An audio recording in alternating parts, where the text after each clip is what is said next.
So now let me introduce our witnesses. First of all, thank you all for being here. Our first witness is Dennis Burke. Mr. Burke is President and CEO of the Good Shepherd Healthcare System in Hermiston, Oregon. Our second witness is Larry Thompson. Mr. Thompson is the John A. Sibley Professor in Corporate and Business Law at the University of Georgia School of Law. Our third witness is Neil Getnick.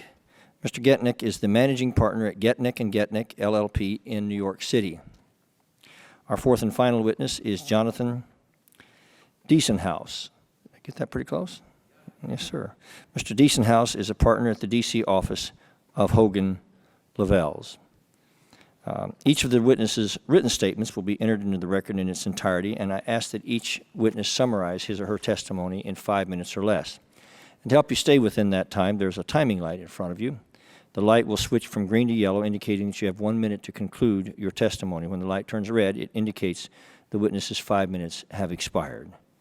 And before I recognize the witnesses, it is the tradition of the subcommittee that they be sworn. So if you please stand to be sworn.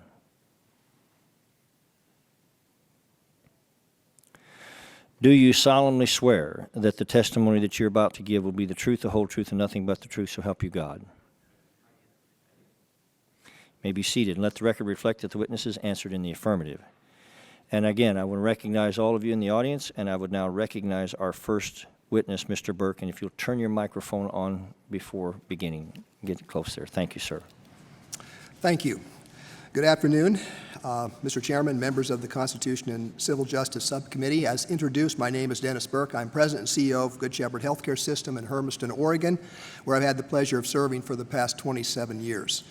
I appreciate this opportunity to share our experience with the False Claims Act. It is my hope that in some small way our experience will shed light on some of the consequences of the False Claims Act that I am sure were never intended by members of Congress. First, I'd like to make it clear that my board and I strongly support anti-fraud statutes, active government programs that seek to identify and eliminate fraudulent activity, and whistleblowers who have legitimate allegations.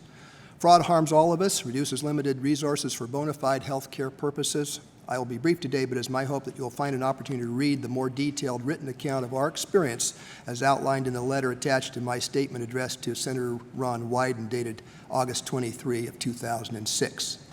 We were victims of a disgruntled former employee who turned relator.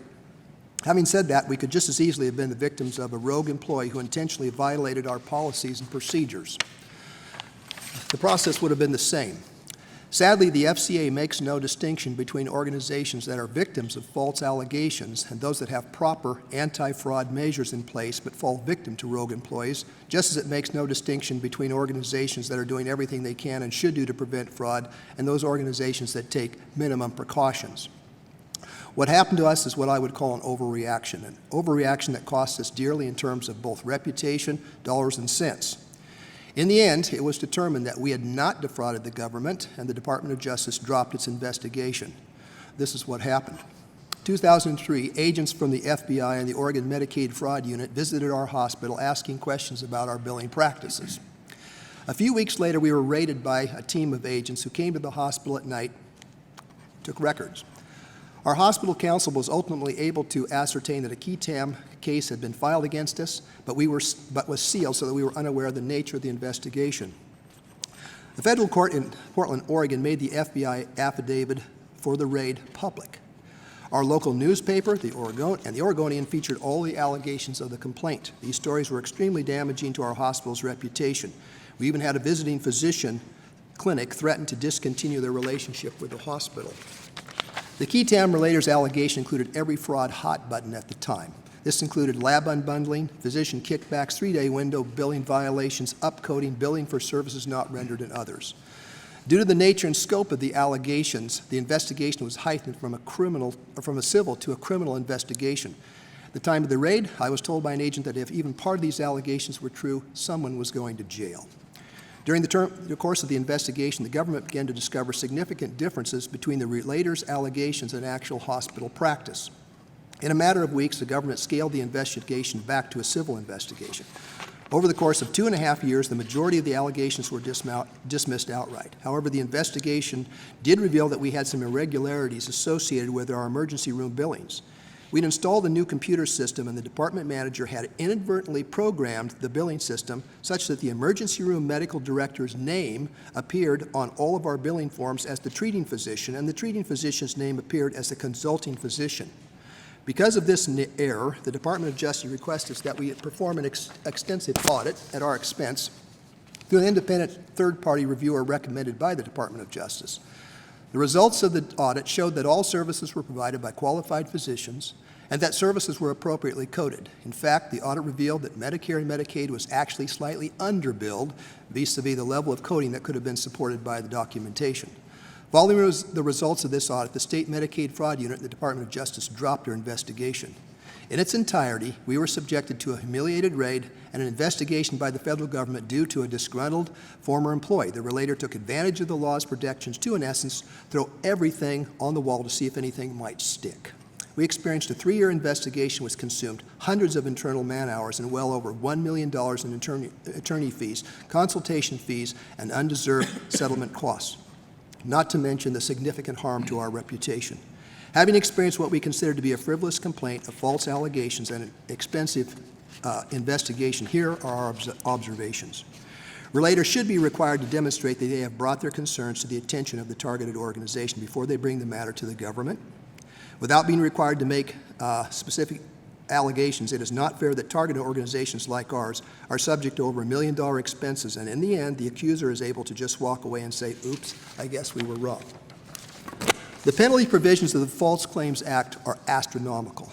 As such, the financial risks posed by the law in most cases cause hospitals like ours to avoid the uncertainty of a trial and instead choose the safer, more predictable route of settlement. The Department of Justice offered a $750,000 rough justice settlement that was very tempting to my board. But we knew the claims were unjustified and decided to take a stand. Unfortunately, not everyone is in the position to take the same leap of faith due to the risks they face for doing so. That is our experience in an abridged telling. We will now begin questions, and I will begin by recognizing myself for 5 minutes.